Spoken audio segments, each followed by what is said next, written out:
नमस्कार बच्चों, आज हम पढ़ने जा रहे हैं सूरदास के पद। पहले सूरदास जी का थोड़ा परिचय। सूरदास भक्ति काल के प्रमुख कवियों में से एक रहे हैं। ये सगुण भक्ति धारा के कृष्ण भक्ति शाखा के कवि रहे हैं और इन्होंने कृष्ण की भक्ति के बहुत ही सुंदर वर्णन किया है। इन्होंने अपने साहित्य में कृष्ण के बचपन का, उनके बाल सौंदर्य का बहुत ही सुंदर चित्रण किया है। जितना सुंदर चित्रण सूरदास ने श्री कृष्ण का बाल सौंदर्य का किया है, उसके आज तक उसके मुकाबले का कोई भी जो कवि है वो नहीं कर पाए हैं। कृष्ण के बाल सौंदर्य का इतना सुंदर वर्णन करने के कारण ही उन्हें वात्सल्य रस का सम्राट भी कहा जाता है। बच्चों, ये माना जाता है कि वे बचपन से ही या जन्म से ही अंधे थे, लेकिन जन्म से अंधे होने के बावजूद उन्होंने जितना सुंदर चित्रण कृष्ण के रूप सौंदर्य का किया है, बाल सौंदर्य का किया है, वो देखते ही बनता है। आज जो दो पद हम पढ़ने जा रहे हैं उनमें भी श्री कृष्ण के बचपन का ही वर्णन किया गया है। पहला पद जो हम पढ़ने जा रहे हैं उसमें कृष्ण अपनी माँ से बात कर रहे हैं। अक्सर क्या होता है बच्चों कि जब बच्चा दूध नहीं पीता है या कुछ खाना नहीं खाता है तो माँ अक्सर उसे बहला कर फुसला कर उसे खिलाती है या दूध पिलाती है। दूध पिलाने के लिए अक्सर ये कहा जाता है कि बेटा दूध पी लो, तुम्हारी चोटी बढ़ जाएगी। यशोदा भी श्री कृष्ण से यही बात कहती हैं और कृष्ण हैं कि अपनी माँ से शिकायत कर रहे हैं। वे कह रहे हैं, मैया कब ही बढ़ेगी चोटी, मैया मेरी चोटी कब बढ़ेगी। कितनी बार मोही दूध पियत भई, यह अजहू है छोटी। कितना समय हो गया है मुझे दूध पीते हुए, लेकिन ये अब भी छोटी है। तू जो कहती बल की बेनी जो, वे है लांबी मोटी। तू तो कहा करती थी कि बल यानी बलराम, उनके बड़े भाई, तुम तो कहती थी कि बलराज की वेणी की तरह, बलराज की चोटी की तरह ये भी लंबी और मोटी हो जाएगी। काढ़त गुहत नवावत जेहे, नागिन सी हुई लोटी।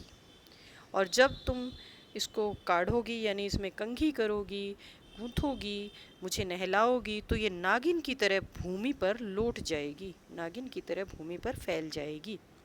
भूमि भूमि कांचो दूध पिहावत पची पची, देती न माखन रोटी। तू रोज मुझे कच्चा दूध बार बार पिलाती है, कह कह कर पिलाती है, और मक्खन रोटी नहीं खाने देती।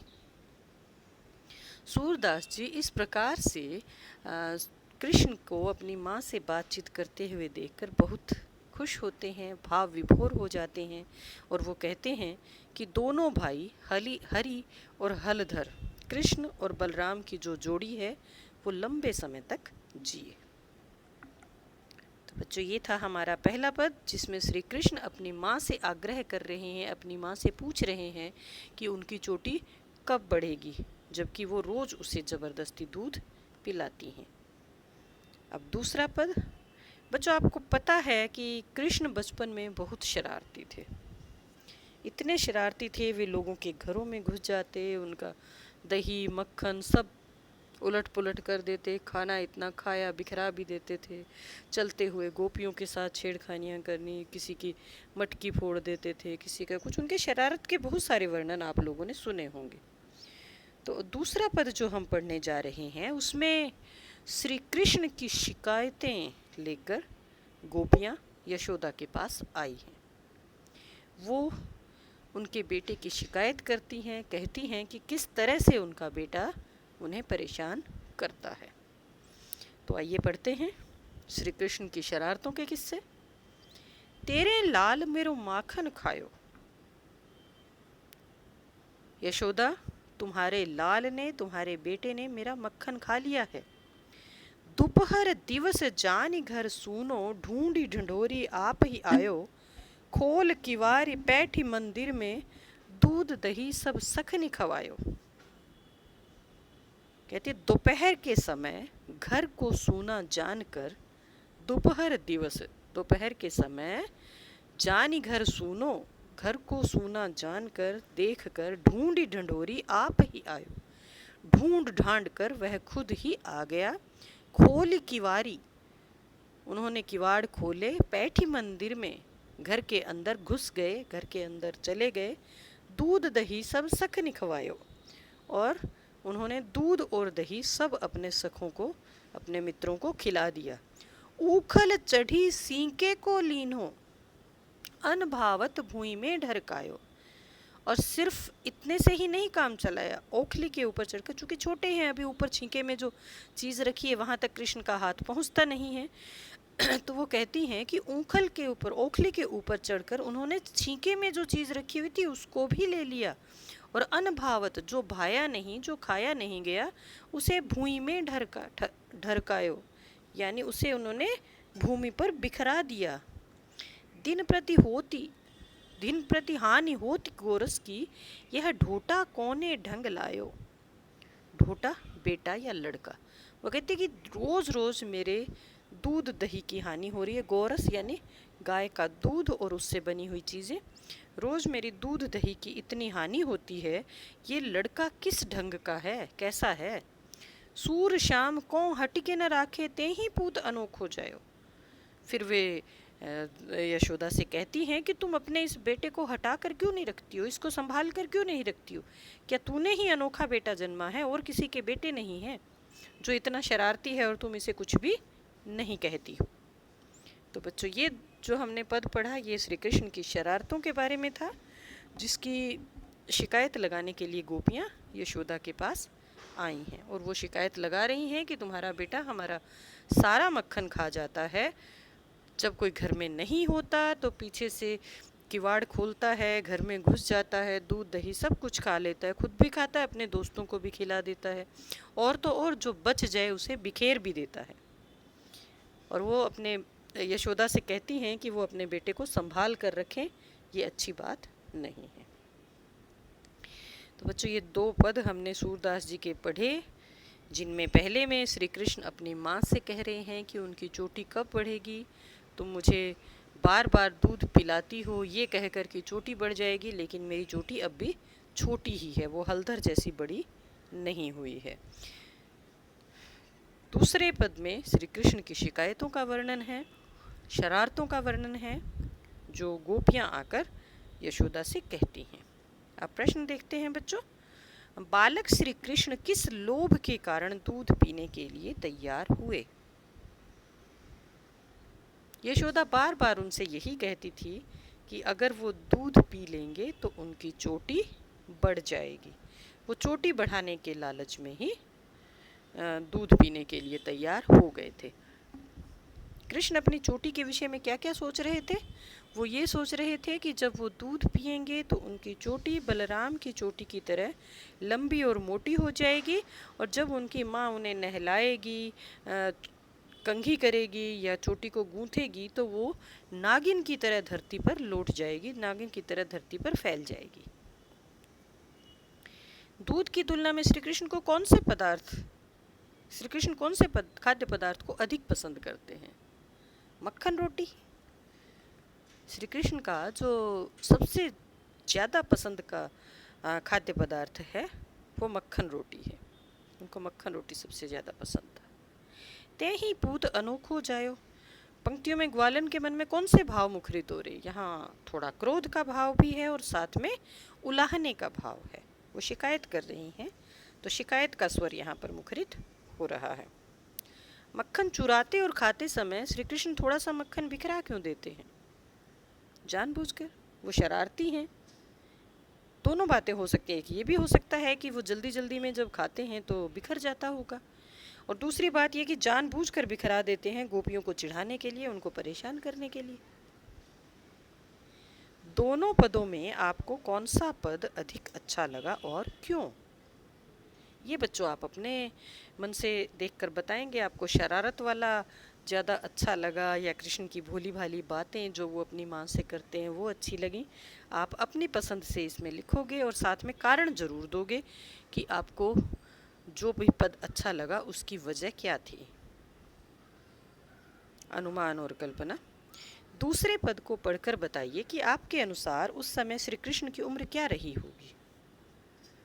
श्री कृष्ण की उम्र यही 6-7 साल या 7-8 साल के करीब की होगी, जब बच्चा इतना छोटा है कि वो छींके तक उसका हाथ नहीं पहुंचता, लेकिन इतना छोटा भी नहीं है कि किसी के किवाड़ खोलकर किसी के घर में नहीं घुस सकता।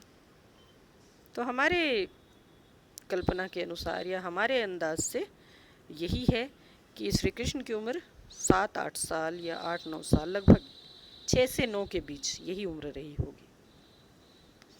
ऐसा हुआ हो कभी कि माँ के मना करने पर भी घर में उपलब्ध किसी स्वादिष्ट वस्तु को आपने चुपके चुपके थोड़ा बहुत खा लिया हो और चोरी पकड़े जाने पर कोई बहाना भी बनाया हो। अपनी आप बीती की तुलना श्री कृष्ण की बाल लीला से कीजिए। ये तो बच्चों अक्सर होता है, माँ ने कुछ बनाया, आपको मना किया कि नहीं अभी इसको हाथ नहीं लगाना है, वो आपके बहन भाइयों में बांट कर देंगी, या ये भगवान का प्रसाद है या किसी और नाम से, लेकिन आपका मन कर रहा था और आपने कुछ खा लिया, और जब पकड़े गए तो आपने क्या बहाना बनाया। तो ये लगभग सब बच्चों के साथ ऐसा होता है। मैं चाहूँगी कि आप अपना स्वयं का अनुभव इसमें लिखें। तीसरा, किसी ऐसी घटना के विषय में लिखिए जब किसी ने आपकी शिकायत की हो और फिर आपके किसी अभिभावक, माता पिता हो सकते हैं, बड़े भाई बहन हो सकते हैं, तो उन्होंने आपसे उत्तर मांगा हो।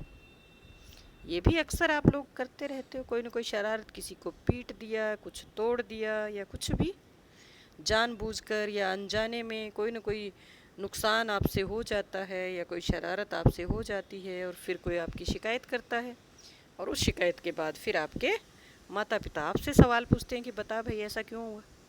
तो आपको ऐसी एक घटना लिखनी है। भाषा की बात। श्री कृष्ण गोपियों का मक्खन चुरा चुरा कर खाते थे, इसलिए उन्हें माखन चुराने वाला भी कहा गया है। इसके लिए एक शब्द दीजिए। माखन चोर। श्री कृष्ण के लिए 5 पर्यायवाची शब्द लिखिए। 5 पर्यायवाची शब्द आप आराम से लिख सकते हो, 5 से ज़्यादा लिख सकते हो। कृष्ण है, श्याम है, कान्हा है, कन्हैया है, बंसीधर है, मुरलीधर है, हरि है, और भी न जाने क्या क्या, बहुत सारे नाम हैं। तो आप अपने सामान्य ज्ञान के आधार पर ये नाम लिखेंगे, और मैं चाहूँगी कि आप 5 नहीं, कम से कम 10 पर्यायवाची तो लिखें। 5 तो बड़ी आसानी से मिल जाएंगे, थोड़ा सा मेहनत आपको, थोड़ी सी और मेहनत करनी है। हाँ, इसके बाद बच्चों अगला प्रश्न है हमारा कि कुछ परस्पर मिलते जुलते अर्थ वाले शब्द होते हैं, इन्हें पर्यायवाची कहते हैं, और कुछ विपरीत अर्थ वाले भी। समानार्थी शब्द पर्यायवाची कहे जाते हैं और विपरीतार्थक शब्द विलोम। जैसे पर्यायवाची शब्द हैं चंद्रमा, शशि, इंदु, राका, मधुकर, भ्रमर, भंवरा, मधुप, सूर्य, रवि, भानु, दिनकर। इसी तरह से विपरीतार्थक शब्द हैं जहाँ अर्थ उल्टे होते हैं। दिन का उल्टा क्या होगा? रात होगा। इनको हम विलोम शब्द भी कहते हैं। दिन, रात, श्वेत, श्याम, शीत, उष्ण। आपको विभिन्न पाठों में से दोनों तरह के शब्द छांटकर लिखने हैं। आपको कुछ पर्यायवाची भी लिखने हैं और आपको कुछ विपरीतार्थक शब्द भी लिखने हैं। पाठ के अंत में कुछ शब्दार्थ भी दिए हुए हैं बच्चों, तो ये भी आपको लिखने हैं। वैसे तो कविता पढ़ते समय हमने बीच बीच में ये अर्थ जान लिए थे, लेकिन फिर भी मैं चाहूँगी कि आप अपनी अभ्यास पुस्तिका में इन शब्दों को लिखें, इन शब्दार्थों को लिखें। कुछ विलोम शब्दों के उदाहरण बच्चों देख लीजिए आप।